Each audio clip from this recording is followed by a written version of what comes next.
सरकार 75% अनुदान देणार आहे शेततळ्यातील मत्स्यपालनासाठी. काय आहे योजना? चला जाणून घेऊया.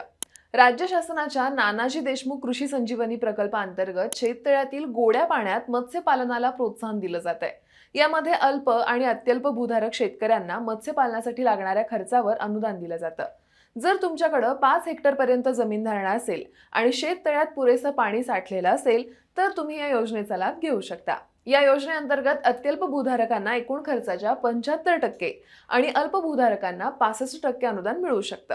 अर्ज करण्यासाठी dbt.mahapokhara.gov.in या संकेतस्थळावर नोंदणी करावी लागते. अर्ज करताना 7-12 आणि 8 उतारा, जमीन 5 हेक्टर पर्यंत असावी, जातीचा पुरावा जर अनुसूचित जाती आणि जमातीतील असला तर द्यावा लागेल, विधवा आणि परित्यक्ता असेल तर त्याचं प्रमाणपत्र, आधार कार्ड ही सगळी कागदपत्र स्कॅन करून अपलोड करावी लागणार आहेत.